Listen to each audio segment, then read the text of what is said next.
Trump D.C. hotel incurred more than $70 million in losses while Trump was president. Documents show the documents also show the hotel received millions from foreign governments in payments and loan deferral, which Trump did not disclose, raising questions about potential conflicts of interest during his presidency. It's the first time that congressional investigators have reviewed and released details of the former president's financial information, though the Trump Organization on Friday challenged the committee's understanding of accounting and denied any wrongdoing. The Manhattan District Attorney and New York Attorney General investigators have reviewed Trump's financials, but none of that has been made public.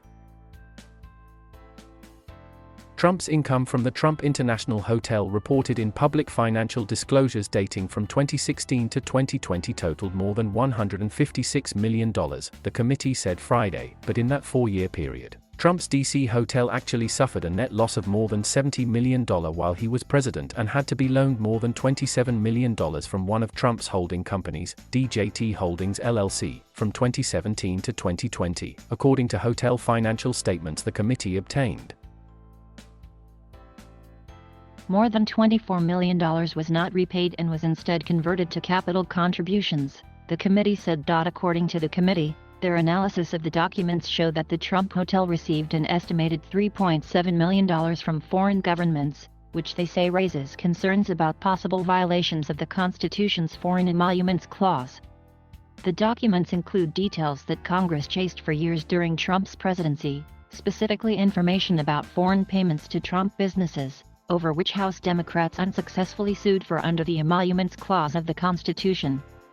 The Emoluments Clause, an anti-corruption provision written by the nation's founders, said Congress should be able to approve any gifts to office holders from foreign governments. But despite the House's years-long interest in an autopsy of Trump's finances, congressional approval of foreign payments the Trump Organization took in never happened. The committee also claimed that General Services Administration documents showed that Trump received undisclosed preferential treatment from Deutsche Bank on a $170 million construction loan. The terms of the loan required the Trump Hotel to start repayments on the principal in 2018, but the terms were revised that year to allow the Trump Hotel to defer those payments by 6 years. Simply stated, this report is nothing more than continued political harassment and a desperate attempt to mislead the American public and defame Trump in pursuit of their own agenda, the spokesperson said. Deutsche Bank also accused the committee of making several inaccurate statements regarding Deutsche Bank and its loan agreement. The loan terms did not change and there was no deferral of payment, a person familiar with the matter said. In July, the GSA turned over documents that included Trump Hotel's audited financial statements from 2014 through 2020 prepared by Weiser Mazars LLC, Trump's accounting firm, and 3 years' worth of Trump's statements of financial condition compiled by Mazars. Various House committees have also been pursuing Trump's tax returns and other financial documents from Mazars USA and Deutsche Bank for years, unsuccessfully.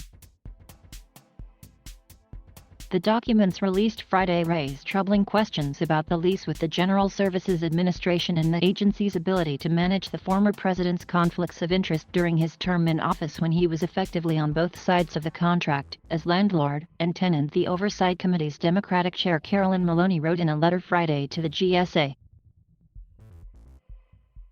The committee is also requesting that the GSA produce more documents by the end of 2 weeks. The GSA, which manages federal buildings and land, awarded the lease for the old post office building in 2012.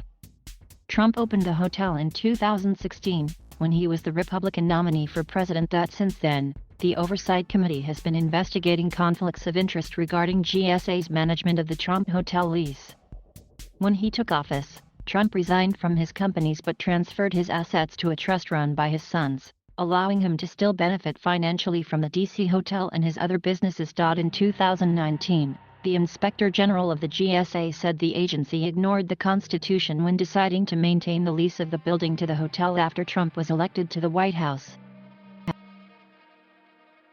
This story has been updated to include additional reporting and reaction. Thank you for watching. Please subscribe,